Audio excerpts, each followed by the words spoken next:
Hey y'all, welcome to Savin Junk. You know, one of the things I've got on my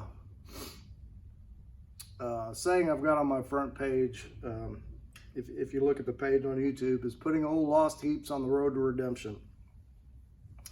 And that's not just a coy phrase. I put that in there because it's got some personal meaning to me. So today is Christmas Eve, and today is a big anniversary for me. Today is 27 years clean and sober for me.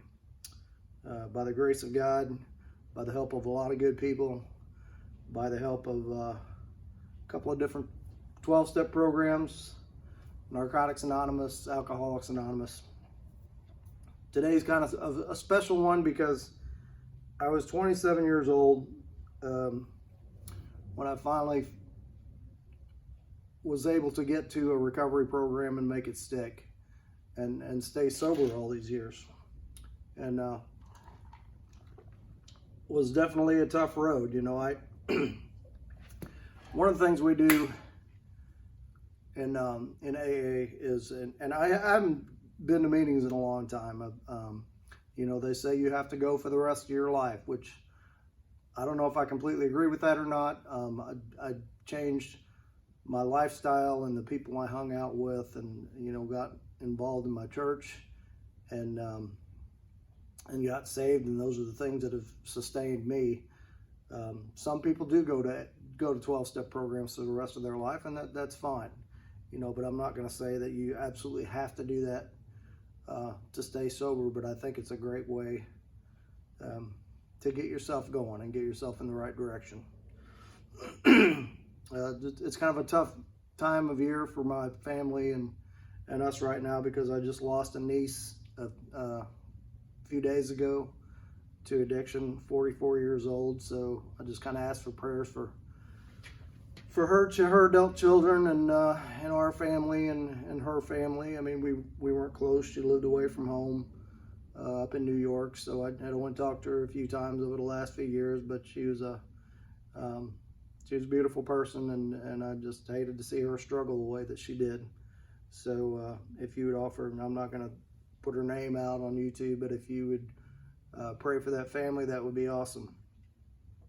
But being this a kind of a significant anniversary for me, one of the things we do on our anniversary in AA is sometimes we'll speak and we'll talk about what it was like, how we got started on our addiction, what it was like, what had to change, what we did, and how things were different. So I haven't done that in quite a few years. I used to speak at meetings a fair amount, but I thought, being a 27-year anniversary and 27 years old when I got sober, I thought today would be a good day to do that. But I thought I would make this video and put it out on YouTube, because I know there's a lot of people out there who are struggling with addiction themselves. Maybe they've got loved ones or family members that are struggling, and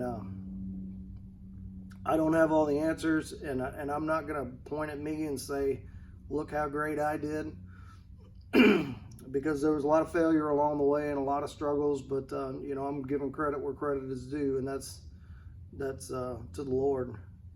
So maybe something I say, if I talk about this, can help somebody else and help them find the right direction to find some sobriety and some peace in their life.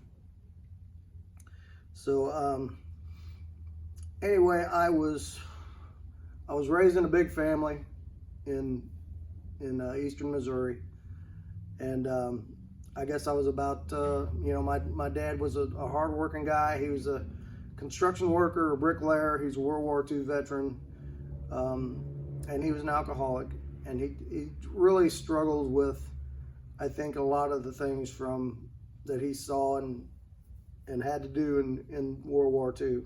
He talked about it a few times, not a whole lot, but I'm talking to him and talking to my mom later in life, I know it was something that he really struggled with, and probably a lot of our veterans struggle with.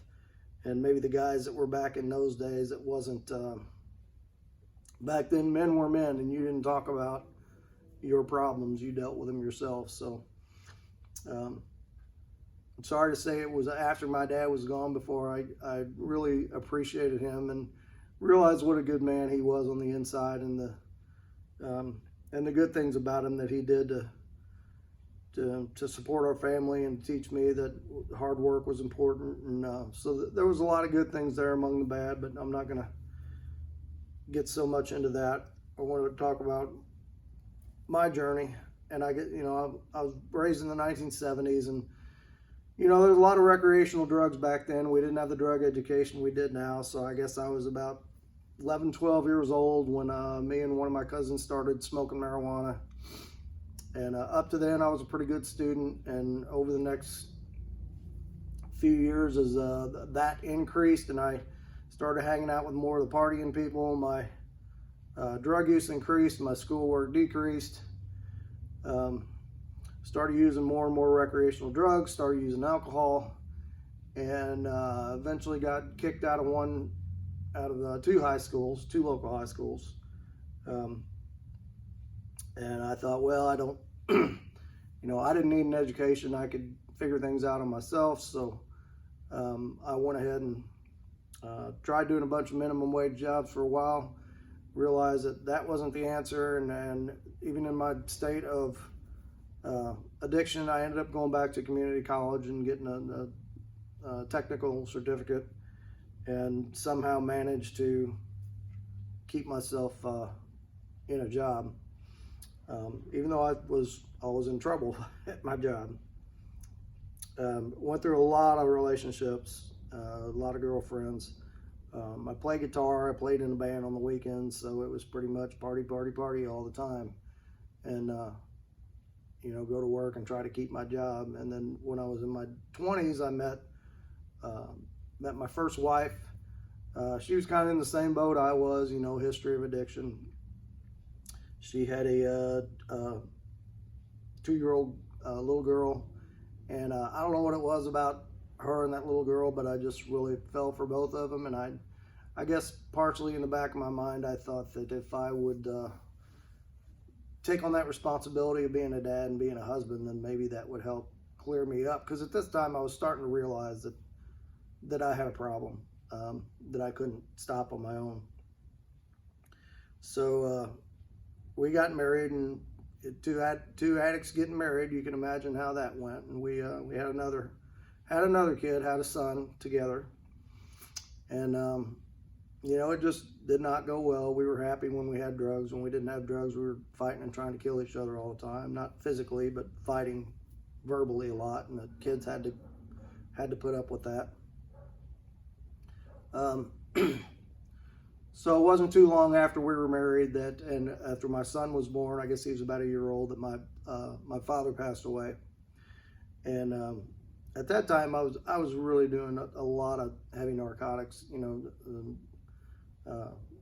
cocaine and a different kind of speed that was out, and smoking marijuana and drinking and Valium and basically anything I could get my hands on. And LSD, I did a lot of LSD, and I'd sold LSD back then. And after my dad passed away, I'd been working the same job for a while at a local hospital as a maintenance guy.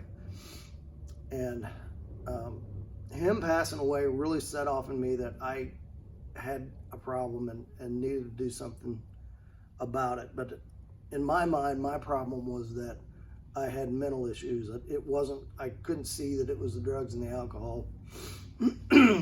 So at the hospital I worked at,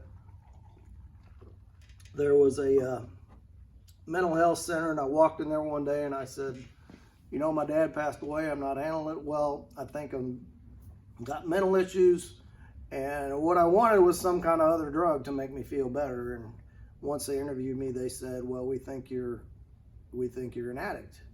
And I couldn't accept that. I didn't believe I was an addict. But their suggestion was to go to a outpatient treatment program they had. And it was at my job. My job paid for it. And I thought, well, what have I got to lose? So I went. 90-day program, outpatient, couple nights a week. They sent me to AA. I guess I was about 22, 23 years old, probably 23 years old. And that I began to realize pretty quick that they were right, that I had drug problems and I had alcohol problems. So I managed to stay sober through the 90-day program and a couple of months afterwards. But then my wife and I called it quits, decided to split. I left, got a little apartment to live in, and pretty soon I started using again, and I was right back at it.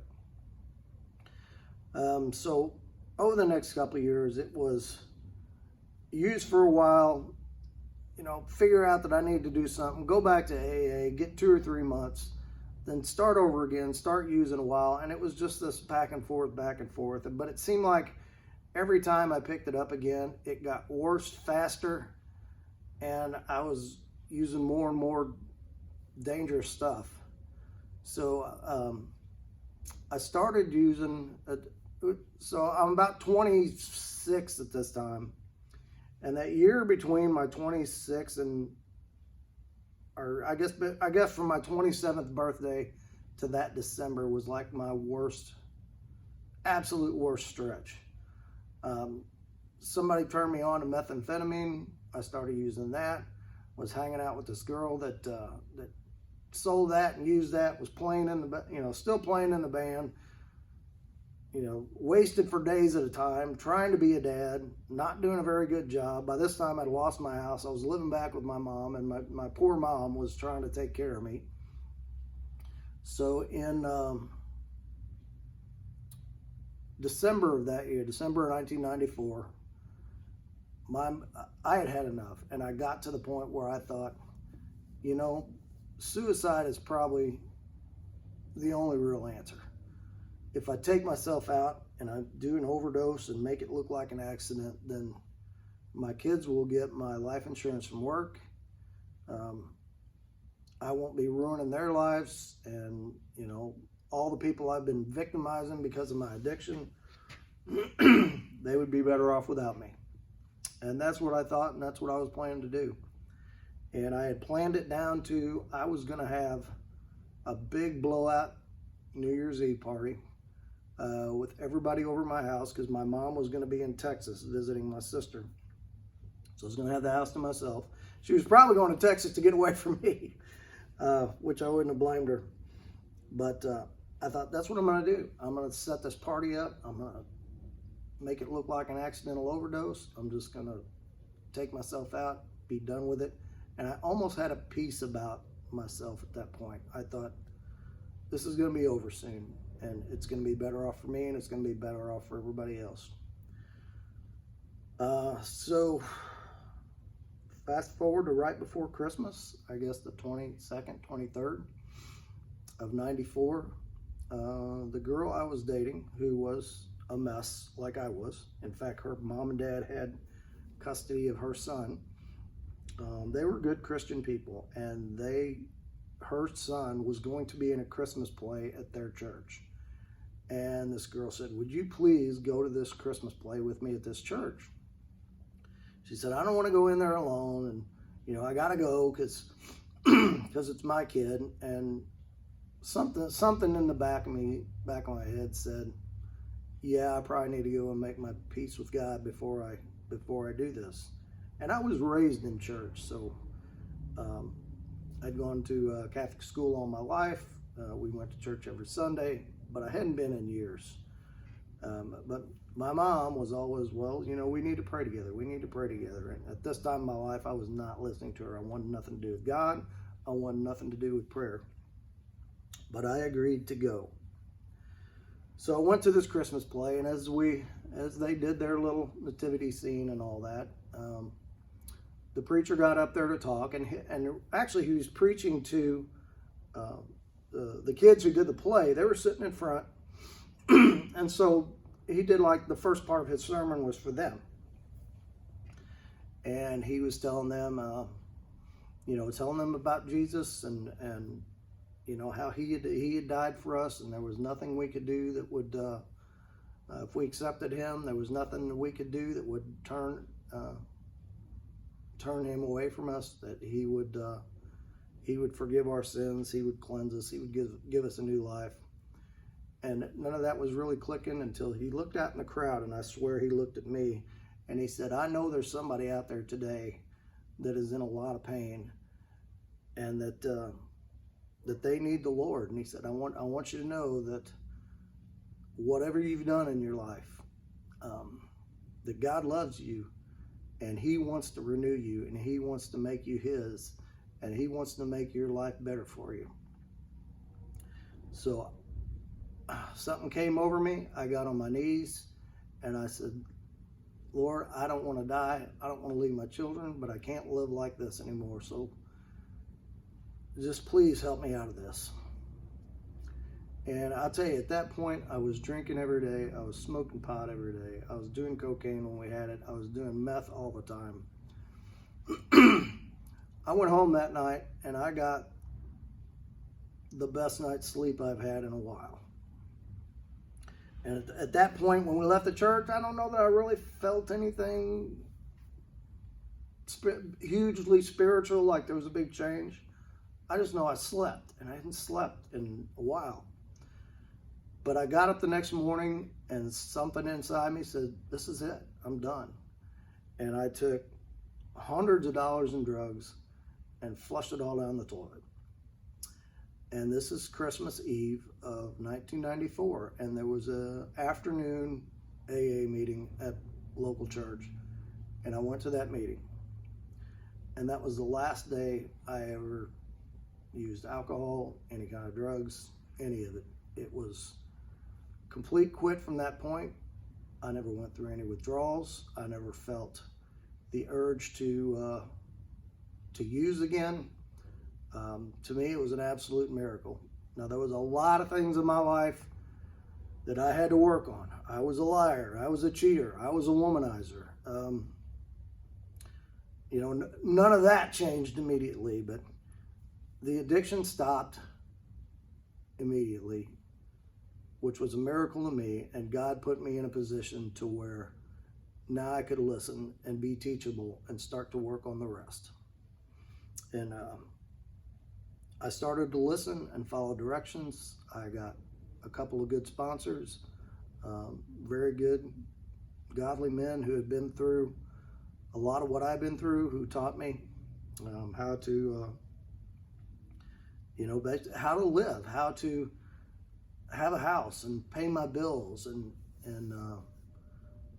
I started learning things I needed to do to be a better dad. And it took a long time. That first 5 years was rough. When you use drugs and alcohol for that many years, and then you stop, your emotions are all over the place because you're used to anesthetizing yourself. You never really feel anything. I think I had two emotions. I had happy and angry, and that's all I had at that point. But I started to learn that there was more emotions, and I could identify them. And so I continued to go to AA. I continued to go to counseling, continued to work on it. Still made a lot of dumb decisions, a lot of bad decisions. Got in some bad relationships, bad choices, bad money choices, but it continued to slowly get better. And there's days when you look and it's like, man, things don't seem that great, but then you look behind you at where you were, and it was a heck of a lot better than where it was. So in right around coming up on Christmas of 2004, which is 10 years sober, I just got out of a really bad relationship. I guess it's, probably October. I got out of a really bad relationship with another addict that I was trying to save, even though I was sober, and I knew better that you can't save anybody. They gotta want to do it. So obviously it didn't work out, and I was took a drive and just talking to God, and it's like, Lord, I don't know what I'm doing wrong. I'm just, I'm not listening. I'm not making good decisions. Maybe I'm not meant to be in a relationship. If you want me with someone, you put me with the person you want me to be with. I'm going to listen, and otherwise I'm just going to work on what you want me to do for me and for my kids. Shortly after that, I met my current wife, Alicia, and she was a totally different person than I had ever dated before. She had never had addiction problems. She had been a church-going woman all her life. Definitely not the type of people I had hung around with. But an interesting part of her life was that in 1994, around Christmas, the same time that I decided I was going to take myself out, her first husband had suffered a massive stroke, and he had ended up in a nursing home, 34 years old. So she, for the next 5 years, she kind of helped take care of him. She raised their kids. Didn't really date anybody for 5 or 6 years, and then she'd kind of dated a little bit. But when I met her, and we talked about our story from the same point of time that same year, I was just floored at the way God had answered that prayer. And I knew in a very short time I wanted to marry her. And we have been married 16 years now, and she has changed me and led me to the Lord in ways that I can't even tell you. And when I look at where I am today and where I was on that day in '94, it's just amazing to me.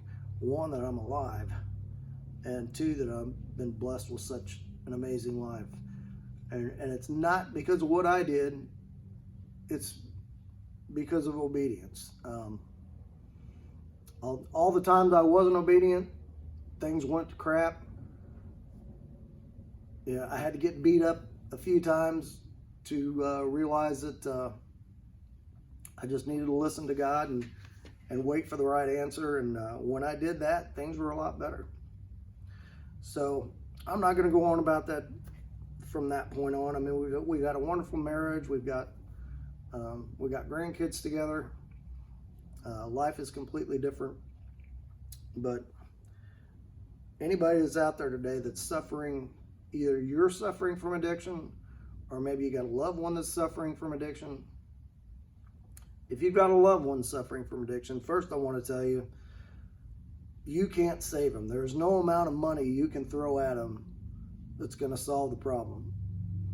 So you can take care of yourself and not be an enabler, but still be loving and compassionate.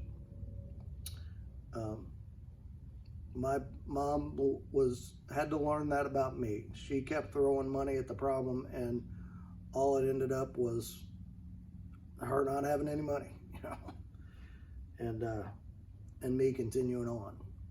So if you're in that position, if you've got a loved one, that I just encourage you to take care of yourself and to continue to pray and have faith that God can help them if they want to seek help, and if they'll listen and be teachable.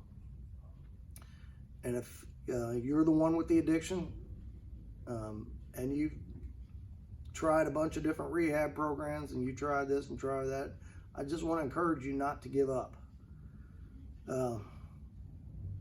Maybe it won't happen for you like it did for me. I know that day when that addiction, that urge to use just disappeared, that is not the norm. And I don't know why God blessed me like that. I'm very fortunate He did, but I know it doesn't happen that way. I know a lot of people all the time. I know a lot of people still have to deal with that urge and learn to manage it. But I can tell you, after many years in the AA program and watching other addicts and burying a lot of loved ones and a lot of good friends from addiction, but I've seen a lot of successes too. And you gotta stay teachable. You gotta do those things that the programs tell you to do, even when it doesn't make any sense. They tell you to get a sponsor and call your sponsor before you get the urge to drink. You don't know how many people I've seen fail on that one premise. They'll go to meetings and go to meetings, but they either won't get a sponsor, or they'll get a sponsor and never call them, or they call them after they've used. Just that one point can really save your life and get you going in the right direction. So I don't want to ramble too much. I just, I hope that some of what I talked about people can relate with, and that maybe they can help you. And I wanted to share that this Christmas.